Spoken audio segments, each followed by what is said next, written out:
A'udzubillahi minasyaitonirrajim. Bismillahirrahmanirrahim. Assalamualaikum warahmatullahi wabarakatuh. Alhamdulillahirabbil alamin wassalatu wassalamu ala asyrafil anbiya'i wal mursalin wa ala alihi wa sahbihi ajma'in.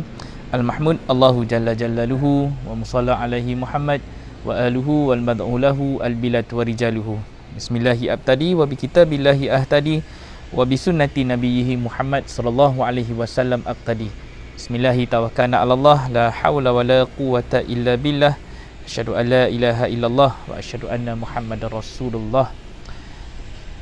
Alladzina amanu wa hajaru wa jahadu fi sabilillah bi amwalihim wa anfusihim a'zamu darajatan 'indallah wa ulaika humul faizun. Sadaqallahul azim. Ya, alhamdulillah, bersyukur kehadrat Allah Subhanahu wa taala kerana pada pagi ini dapat lagi kita bersama-sama dalam program Bicara Maqasid edisi kuarantin, dan saya masih lagi berada di tempat yang sama dalam tempoh kuarantin yang sama, dan insya-Allah pada hari Khamis ni baru saya nak akan ada swab test lah untuk pastikan positif atau negatif. Doa-doalah mudah-mudahan saya dalam keadaan negatif. Dan insya-Allah tengok kepada sahabat-sahabat semua yang dah bagi respon, semuanya clear. Kita ada Haji Hafizan, nama yang selalu komen, jarang-jarang komen waktu live. Hari ni dia tengok live, alhamdulillah. Dan seterusnya sahabat-sahabat yang biasanya memang sentiasa bersama-sama dengan Bicara Maqasid lah pada pagi ni. Okey, insya-Allah topik pada hari ni saya nak mengambil sedikit ruang untuk menjelaskan satu komen yang semalam, ada satu komen yang masuk melalui ruang komen tapi saya tak sempat nak go through. Mungkin waktu ni lah saya ambil peluang dan manfaat masa untuk kita sama-sama baca. Okey, jadi soalan daripada sahabat kita semalam ni, Kak Norizan Hassan. Jadi Ustaz dinampakkan tentang satu, ramai manusia dah terkena dengan ujian yang Allah nyatakan di dalam ayat 2155. Maksudnya semalam ayat 2 ayat Al-Baqarah 155 semalam kita dah bukakan, dan hari ni kita cuba nak menjelaskan pertanyaan yang di bawah itu, minta ulas dengan detail cara-cara kita nak menghadapi dalam konteks Al-Quran. Jadi soalan tu agak menarik sebab kalau kita lihat dari sudut pandang Al-Quran, sebenarnya dia adalah satu formula yang boleh kita katakan sebagai satu resepi, manual. Al-Quran itu sebenarnya adalah satu teknologi sosial. Kalau kita katakan dia sebagai satu applied science, sebuah kitab yang menunjukkan kepada kita how kita nak apply dalam kehidupan harian, how to respond berdasarkan alami. Maksudnya Allah menjadikan alam ini, alhamdulillahirabbil alamin, kemudian dengan pengaturan yang Allah dah berikan kepada kita ni, macam mana Allah nak melihat respon kita kepada apa saja ujian yang dibagi, bala, rezeki, nikmat, apa saja musibah yang Allah turunkan. Pasti Allah nak kita sedar bahawa ada kuasa yang sedang menguasai kita, dan bukan kita mampu untuk buat sesuatu itu tanpa Allah yang sentiasa guide dan pandu kita. Jadi kalau kata kita ni sebagai seorang yang beriman, macam mana kita nak memahami Al-Quran itu sebagai satu formula kehidupan. Dan banyak benda yang sebenarnya kalau kata kita nak jelaskan soalan ni saja, sebenarnya dia dah boleh jadi satu silibus yang penting, sebab dia merangkumi satu topik daripada bermulanya akidah sampailah kepada kita memahami apa tujuan, maksud khalifah itu sendiri sebagai seorang yang mengatur alam. Dan kita ni pula adalah orang yang sedang mengurus alam ini, mewakili ilmu yang Allah dah berikan kepada kita. So soalan ini sangat menarik sebenarnya. Soalan yang memberikan kita satu ruang untuk kita cuba melihat macam mana kita nak menghadapi dalam konteks Al-Quran. So nak detail tu payah sikit, detail tu dia duduk bertalaki, dia sedap sikit sebab dia kena tengok, buka Quran, ayat ni rujuk kat mana. Dia ada rujukan-rujukan yang kita kena buka. So dalam tempoh setengah jam ni, saya lebih suka kalau kata kita lurut dulu daripada ayat 155 semalam, 156 semalam tu, bila Allah kata inna lillahi wa inna ilaihi raji'un.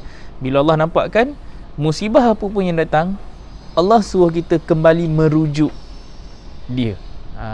Kepada dia lah kita nak kena rujuk balik. So dia itu bicara Allah dan Rasul, bicara kitab dan sunnah. So kita tak boleh lari daripada pasangan ni. Sebab Nabi kata, aku tinggalkan dua perkara kepada kamu ni yang Nabi dah bagi satu jaminan kita tidak akan sesat. So kalau tak nak sesat, kita kena back balik kepada basic kitab dan sunnah. Letak tepi dulu, bukan kata letak tepi pandangan orang lain ataupun buku-buku rujukan lain. Tidak, tapi sebenarnya kita nak kembali dulu dalam kita memahami setiap ayat itu dengan makna yang lebih jelas. Okey, so saya ambil satu ayat. Semalam kita buka ayat 155, 156. Hari ni kita tengok ayat 157. Okey, kita tengok ayat 157. Okey, kita baca sama-sama.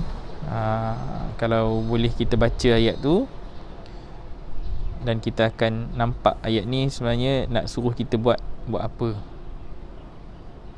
Okey.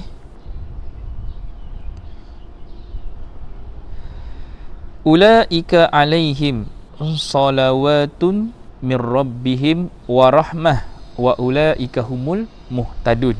Ayat dia simple saja. Ayat dia sangat-sangat simple.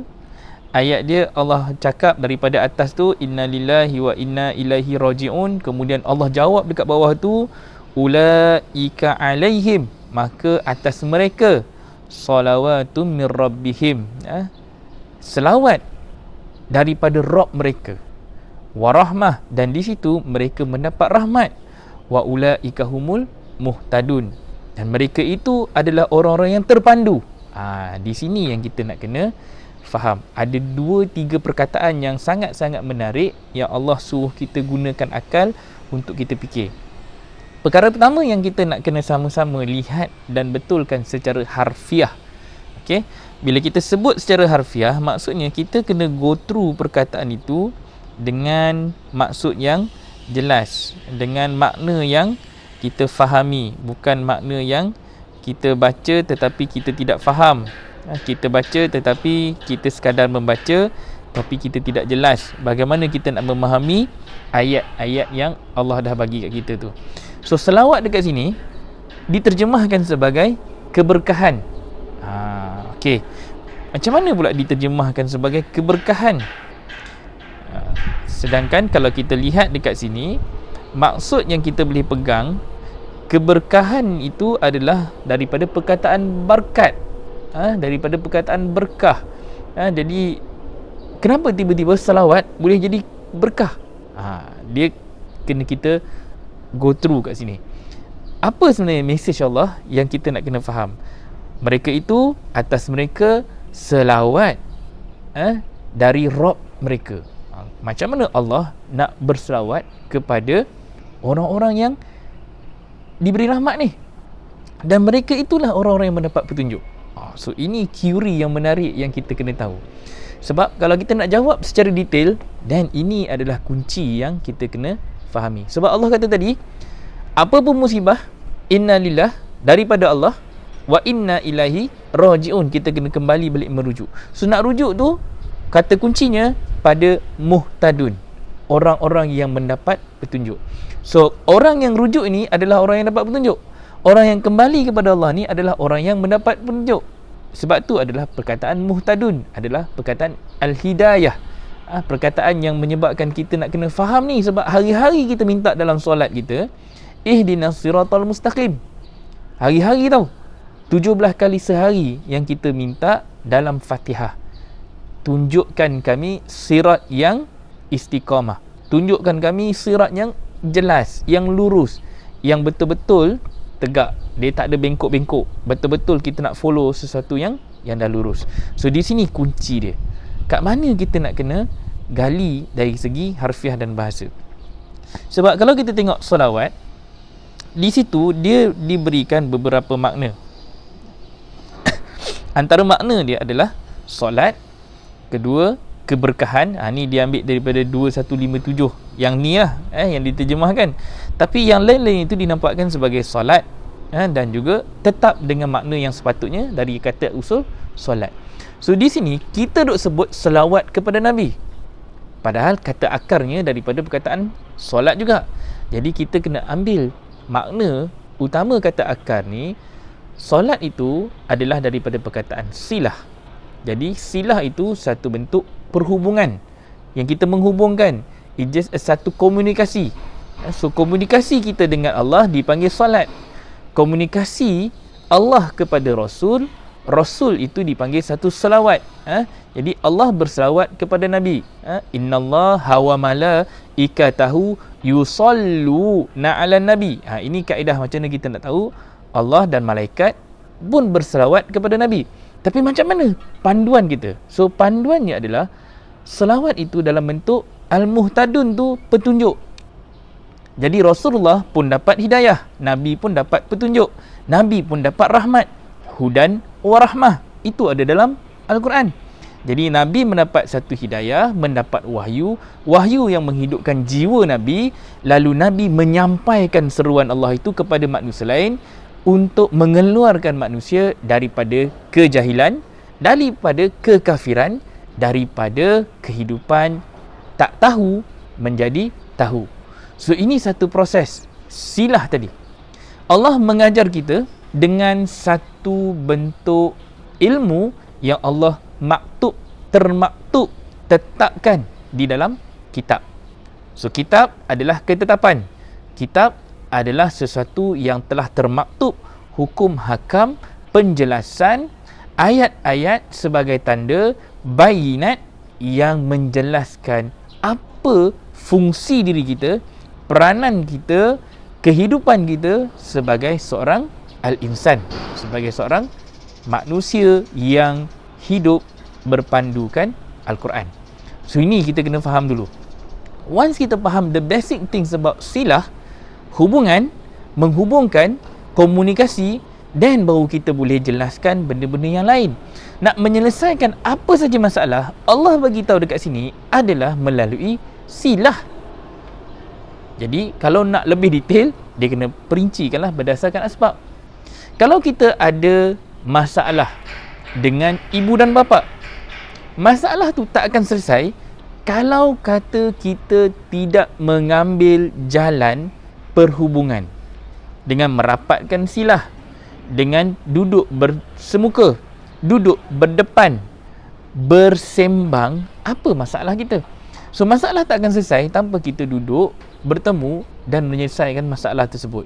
Kalau yang ni makan hati, yang ni simpan hati, yang ni tarik muka, macam mana masalah nak selesai? Sama juga dengan kita dengan Allah. Kalau kata kita dengan Allah, antara kaedahnya adalah kita kena kembali bersilah dengan Allah. Nak bersilah dengan Allah hanya melalui satu jalan. Selain daripada solat tadi, solat tadi tu kita hanya menunjukkan pengabdian kita kepada Allah. Tapi dalam solat kita kena baca Quran. Maknanya solat itu sendiri memerintahkan kita untuk membaca Quran, memahami Quran dan melaksanakan perintah Quran itu dalam solat dan selepas solat. Itulah mendirikan perintah solat.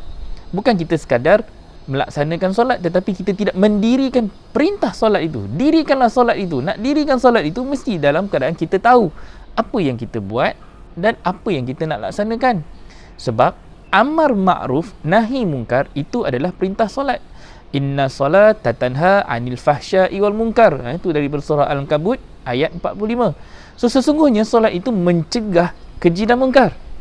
Jadi kalau kata kita tak faham kuncinya daripada perkataan solat ni, dan sampai bila-bila pun kita tak boleh nak menyelesaikan masalah, kita tak boleh nak menghadapi ujian, sebab ujian itu boleh datang dalam pelbagai bentuk. Nikmat pun kita perlu dalam keadaan kita kena bersilah, berkomunikasi. How kita nak distribute nikmat yang kita dapat? Kita bagi infak kepada anak yatim, itu satu silah. Kita menghubungkan perhubungan kita dengan anak yatim. Kita membantu golongan-golongan mangsa banjir contohnya, itu satu silah. Kita berhubung dengan mereka sebagai satu tindak balas, menyahut seruan Allah. Allah bagi rezeki lebih kepada kita, lalu kita menyampaikannya atas urusan ibadah. Lalu ruang yang ada itu diambil sebagai satu dakwah. Dakwah itu satu seruan. Seruan yang nak mengajak mereka kembali kepada Allah. Kan? Sebab tu kalau kata kami, bila kita jumpa dengan mangsa-mangsa banjir yang kena ujian, sebenarnya kita bukan sekadar dah duit, tak, kita bagi bantuan, tak. Sebenarnya kita duduk, kita sembang dengan mangsa, kita dengar hati dan luahan perasaan mangsa, kita dengar ini suara alam yang datang daripada bumi, yang menceritakan. Jadi cerita dia tu adalah satu silah, dia nak berkomunikasi. Tahu, seramai-ramai orang yang datang bagi bantuan tu, kadang-kadang dia bagi tinggal beras, dia letak barang tinggal, dia tinggal barang, tapi dia tak mendengar apa sebenarnya masalah yang dia sedang hadapi, rungutan dalam jiwa dia. Kadang kita tanya pakcik ni, pakcik nak apa lagi yang pakcik nak sebenarnya, dah cukup lah ini dah. Kadang-kadang dia dah rasa cukup, tapi kita tahu dalam hati dia, di sebalik kata-kata cukup itu, sebenarnya dia malu untuk meminta. Asnaf ini adalah golongan yang sangat malu untuk meminta-minta. Kita kena faham macam tu. Sebab tu Allah letak dalam surah At-Taubah ayat 60 itu ada 8 golongan asnaf. Siapa yang nak bekerja untuk golongan asnaf ni? Dia bermula daripada fakir itu sendiri. Lepas fakir, miskin. Lepas itu adalah golongan amilin. Siapa yang nak melaksanakan pengurusan asnaf-asnaf ni? Dia mesti ada amil ni. So kalau kita baca surah 9 ayat 60 tu, At-Taubah ayat 60 tu, kita akan nampak dengan jelas struktur pembangunan agama Islam itu berdasarkan 8 asnaf yang Allah dah detailkan dalam Quran. Okey, tu topik lain kita kena letak tepi. So selawat kat sini kita nak kena faham dalam ayat-ayat yang lain dinampakkan okey, kita bagi satu ayat Al-Quran ni. Okey. Kalau kita tengok ayat Quran ni,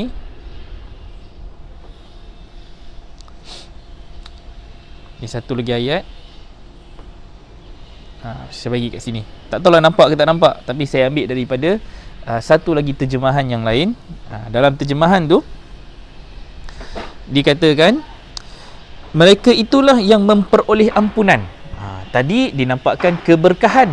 Sekarang ni terjemahan lagi satu pula, dia menampakkan keampunan.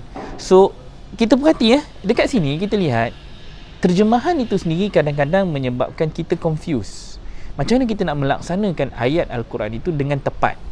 Sebab kalau tengok kepada Arabnya, caranya adalah untuk kita menggunakan kaedah salawat, ataupun dalam maksud lain dia adalah satu bentuk silah, satu hubungan, perhubungan. So nak kembali kepada Allah, nak tak nak, engkau kena kembali balik merujuknya dengan menggunakan kaedah silah. Allah nak bagi kat engkau ilmu, Allah nak bagi engkau panduan, Allah nak bagi dekat engkau satu bentuk kaedah ataupun jalan keluar. Tapi kita tak nampak macam mana kita nak keluar daripada ayat tersebut. Macam mana kita nak keluar daripada orang kata masalah ataupun ujian yang kita hadapi. So jalan keluar dia tidak lain yang tidak bukan hanya dengan kita kembali semula kepada Allah dalam keadaan, kalau secara ritualnya kita akan solat, kita akan berdoa, kita akan minta petunjuk, kita akan minta hidayah, kita akan minta macam-macam lah, kita akan minta kepada Allah. Kalau kita solat secara ritual, dalam 5 minit kita solat, kemudian kita doa mungkin lagi panjang daripada 5 minit tersebut. Di sini kita nak kena faham, dalam solat sebenarnya kita sedang membacakan ayat-ayat sebagai panduan. Kalau kata kita sebagai seorang imam, kita sedang memandu makmum-makmum kita. Kita tak payah ambil konteks yang besar, kita ambil keluarga kita sendiri. So sebagai seorang ketua keluarga, bapa nak membacakan satu prinsip berkenaan dengan ayat-ayat Allah kepada anak dan isteri yang berada di belakang kita. So kita nak menyampaikan mesej Allah ni, kita nak memberitahu apa yang Allah nak kita bertindak. Kan kita dah meminta dengan Fatihah, kita dah baca Fatihah, that's why Fatihah itu wajib kita baca, sebab kita nak menjadi golongan-golongan yang mendapat nikmat. Selepas kita membaca ihdinas siratal mustaqim, kita akan baca siratal ladzina an'amta alaihim. Sirat, satu jalan, satu kaedah yang bagaimana engkau telah berikan kepada orang-orang yang dah mendapat nikmat. Siapa golongan yang mendapat nikmat itu? Kita kena kembali merujuk kepada surah 4, surah An-Nisa ayat 69.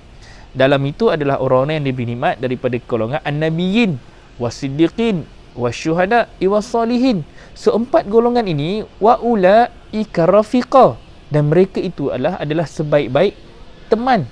Ni satu join, satu tim. So dia bukan sekadar satu teman saja, tapi ini adalah satu tim yang Allah kata dalam Quran tu. So tim ini daripada an-nabiyyin, orang yang mendapat berita besar, orang yang mendapat petunjuk, orang yang mendapat hidayah, orang yang mendapat ilmu, dan ilmu yang Nabi dapat ini disebarkan dalam bentuk risalah. So daripada Nabi, dia menjadi Rasul yang menyampaikan risalah ini. Siapa yang mendapat risalah ini, maka mereka itu membenarkan. Itulah golongan as-siddiqin. So first kali yang kita nak kena buat sekarang ni adalah kena membenarkan dulu Quran. Kalau kita selamanya baca Quran tapi kita tak faham, kita tidak jelas, macam mana kita nak membenarkan ayat-ayat yang ada dalam Quran ni? Kita nak membenarkan firman Allah yang ada dalam Quran ni. So setiap apa yang Allah sebut itu wajib lagi fardu untuk kita sebenarnya memahami dia. Sebenarnya sepatutnya sebagai seorang Muslim, kita kena tahu isi kandungan Quran. Kita kena jelas apa yang Allah sebut dalam Quran. Kalau tidak, selama-lamanya kita akan hidup dengan bersangka-sangka apa yang Allah mention dalam Quran. Kita cuma baca, dan kalaulah kita ni menjadi tipikal Melayu Islam, kita hanya akan dididik dan diasuh dengan membaca surah-surah lazim. Dan kebanyakan kita akan mengabaikan surah-surah yang lebih besar. Dan masa itu akan menyebabkan jarak hubungan kita dengan Quran itu semakin menjarak. Tahu, waktu kita kecil, kita rapat dengan Quran. Honestly, betul, waktu kecil kita dididik, diasuh dengan Quran dengan sangat-sangat disiplin. Tak tahulah orang lain macam mana, tapi kita ada takwim kita. Lepas main maghrib tu, kita akan baca Quran. Diajar, diasuh macam tu. Pergi mengaji Quran, Zuhur dengan maghrib, kita diajar. Dah khatam, ada majlis khatam Quran lagi. Kita masih lagi dalam keluarga kita. Tapi once kita dah mula masuk sekolah, maka waktu tu ada hubungan. Kita dah mula sendiri-sendiri. Kalau dekat asrama, mungkin kita mula dah fokus untuk membaca. Tapi kita cuma dididik, diajar hanya untuk membaca bacaan surah-surah tertentu, amalan-amalan tertentu. Kita mencari kaifiah daripada ayat-ayat tertentu. Banyak yang kita hanya fokus dari sudut ritual sahaja. Tapi nak memahami Quran ini sangat kurang. So silah di situ tadi, Allah bagi tahu Allah dah cakap dah dekat dalam ayat tadi. So kita ulang baliklah, kita tengok ayat ni. Jadi Allah dah jelaskan dekat situ, ulaika alaihim salawatun min rabbihim. So mereka itulah ke atas mereka silah, hubungan daripada Rabb mereka. So Allah dekat sini sedang bersilah tak dengan kita? Allah sedang bersilah dengan kita. Allah sedang berhubung dengan kita. Allah sedang memberi kita satu message. Allah sedang memberi kita satu signal untuk kita respon balik kepada dia. Kalau kita tak respon, ujian tadi adalah satu seruan untuk kita respon kembali kepada Allah. Tengok ayat 155 tadi, 156 kan? Macam mana Allah akan uji kamu dengan sedikit ataupun akan uji kita dengan ketakutan. So kalau kata kita dah diuji dengan ketakutan tapi kita masih tak kembali kepada Allah, then something wrong. Diuji dengan kelaparan, kita tak rasa kita nak kembali kepada Allah lagi. Kita diuji dengan kehilangan harta dan kehilangan jiwa, tapi kita masih lagi tak kembali kepada Allah. Kita diuji dengan buah-buahan, kita masih lagi tak kembali lagi kepada Allah. Then something wrong dengan kita. Kembali kepada Allah tu bukan sekadar di bibir. Senang kalau kata orang mati, kita sebut innalillahi wa inna ilaihi raji'un, dah habis.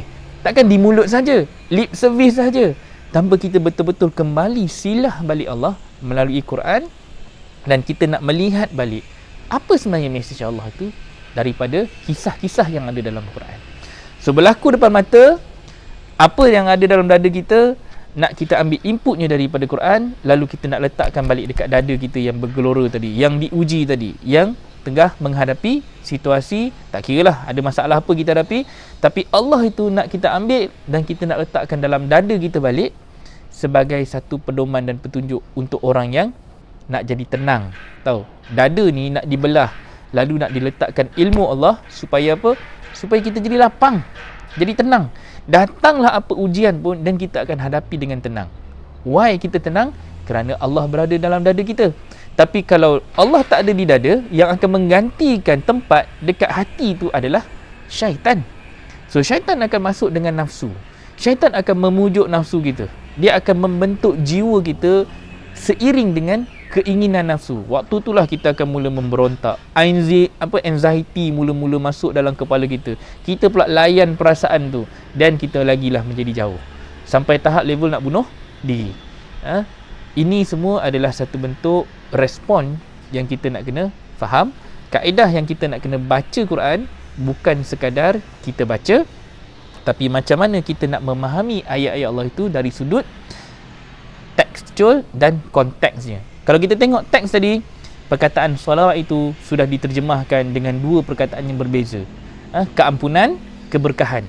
Kalau dari segi praktis, keberkahan dan juga keampunan itu akan berlaku, tetapi dalam perjalanan yang lebih jauh lagi. Dia bukan dalam bentuk konteks yang Allah nak. Allah nak sekarang ni, Allah nak silah dengan engkau, Allah nak bagi rahmat dekat engkau, dan yang dapat rahmat itu, Allah kata apa? Ulaika humul muhtadun. Yang dapat rahmat itu hanyalah golongan-golongan yang mendapat petunjuk. Di situlah kita akan nampak sains di sebalik ayat-ayat Quran yang lain yang menunjukkan berulang-ulang kali Allah nampakkan Al-Quran itu sebagai satu hudan warahmah. Hudan warahmah. Kenapa Allah pairkan hudan warahmah? Petunjuk dengan rahmat. So siapa dapat petunjuk, dia akan dapat rahmat. Klik balik ayat ini, penjelasan ini daripada 2155, 156, 157 ni dengan surah 10 surah Yunus ayat 57 yang kita bacakan pada hari Jumaat minggu lepas. So kita akan nampak dia punya structure dia. Sebab ayat ni nanti dia akan dibukakan dengan surah-surah yang lain, penjelasan-penjelasan yang lain yang akan menjelaskan dengan lebih jelas apa tu bicara rahmat dan juga hudan. Sebab kita duk baca selama ni, episod-episod bicara maqasid sebelum ni kita sudah nampakkan Al-Quran itu sebagai hudan, bainat dan furqan. Kemudian kita nampakkan satu topik khusus kita bincangkan tentang hudan warahmah. So sekarang ni kita nak kena jelaskan pula bagaimana hudan warahmah itu kita akan dapat hanya apabila kita respon kepada silah yang Allah berikan kepada kita. So apa saja ujian, itu adalah tanda Allah nak berkomunikasi dengan kita. Di sinilah ayat yang menampakkan selawat daripada min rabbihim, daripada pengatur mereka. So di situ ada perkataan pengatur. So kita kena jelas, praktikal ayat ni Allah nak menampakkan how kita sebagai manusia nak adjust diri kita berdasarkan ayat yang Allah dah sampaikan. Rob bicara pengatur, maksudnya Allah suruh kita ikut administration Allah.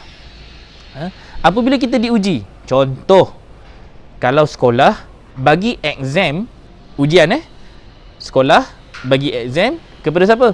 Anak murid. Apa tujuan ujian itu? Untuk melihat respon kepada pendidikan yang dah disampaikan oleh guru-guru. Bagaimana sekolah tadi berjaya mendidik anak murid tu sesuai tak dengan silibus yang dah diberikan. Kalau silibus itu berjaya difahami oleh anak-anak murid ni, pasti ujian itu akan dijawab dengan cemerlang. Exam tadi itu akan berjaya mereka hadapi dengan baik. Maksudnya, apa saja pendidikan yang dah diberikan oleh sekolah tadi tu, anak murid tadi berjaya mencerapnya dengan baik. Maka ujian tadi tu untuk menguji sejauh mana kita memahami apa saja silibus yang dah disampaikan. So kalau kata SPM, kita bagi ujian, dalam ujian itulah kita akan tengok macam mana anak-anak murid tadi ni selama 5 tahun contohnya kan, dah duduk tingkatan 4, tingkatan 5, macam mana mereka kumpul ilmu. Tapi kena ingat, dalam exam boleh tiru tak? Boleh tiru. Macam tu juga dalam kehidupan harian kita dengan Allah. Boleh tipu tak? Boleh tipu. Kita boleh menipu Allah. Tapi Allah kata, Allah pun tahu tipu daya kita tu. Kan? Kalau kata kita ada makar, Allah pun ada makar dia sendiri. Jadi di sini ayat-ayat Quran lain pun ada menjelaskan situasi itu. So bayangkan sekolah, exam, budak sekolah, student tadi. So kalau kita nak tahu student kita ni baik tak baik, di sinilah peranan Rob tadi. So administration Allah kita install dalam administration kita. Dalam rumah tangga kita sebagai mak bapak, kena uji tak nak? Wajib lagi fardu kena uji anak kita. Tanya anak kita, faham ke tak faham? Engkau ni mengaku Islam, kau tahu tak Islam tu apa? Engkau ni kata beriman, kau tahu tak iman tu apa? Engkau ni baca Quran, kau faham tak apa kau baca? Ini ujian kita dari sudut akidah. Tapi kalau mak bapak sendiri pun tak pernah tanya, dan tak pernah pun membawa such argument ini dalam satu table talk bersama keluarga, dan rumah tangga kita hanya akan fokus kepada pembinaan material, bukan pembinaan spiritual. Kita cuma melengkapkan anak-anak dengan kehidupan harian dia, pakaian, rumah, hiburan dia, apa semua. But spiritually, kita cuma meletakkan Al-Quran itu sebagai satu bacaan, tapi kita tidak endahkan, kita tidak fokus bacaan itu untuk difahami, dihayati, dihidupkan dalam kehidupan harian. So bagi orang yang memiliki Quran, memahami Quran, mendasari makna Quran, dia tak akan lari daripada skop pembangunan agama berdasarkan kitab Allah dan sunnah ni. So apa saja masalah kita jumpa, pasti Allah akan jawab, dan Allah berikan jawapan tu dengan jelas melalui kitab dia. Alright? Okey, itu jawapan yang saya nak berikan berdasarkan soalan semalam lah yang ditanya. Jadi saya rasa itu sajalah perkongsian pada pagi ini. Terima kasih kepada yang bertanya, terima kasih kepada yang memberi pertanyaan, yang memberi persoalan. Sekurang-kurangnya ada topik yang kita boleh jelaskan dan kesinambungan daripada perbincangan semalam. Jadi insya-Allah esok kita jumpa lagi. Andai kata ada rezeki, dipermudahkan urusan, pada esok hari pukul 11 pagi juga, dan kita akan bincang benda ni, dan kita akan perhalusi lagi ayat-ayat yang dah kita bukakan pada hari ini. So kalau ada soalan, ada pertanyaan, boleh terus bertanya, boleh terus tanya dekat dalam komen ni pun tak apa. Nak tanya dekat dalam grup Bicara Maqasid pun boleh, tak ada masalah. InsyaAllah kita akan respon berdasarkan first come first serve lah. Okay, insyaAllah. Okay, itu saja daripada saya. Mudah-mudahan sedikit sebanyak perkongsian pada pagi ini, setengah jam yang bermanfaat untuk mengubah diri kita sedikit demi sedikit, hari demi hari, insyaAllah. Okay, yang baik itu datangnya daripada Allah, yang buruk itu datangnya daripada kelemahan saya sendiri. Hazza wallahu yar'ana wa yahfazuna, walhamdulillahi rabbil alamin. Assalamualaikum warahmatullahi wabarakatuh.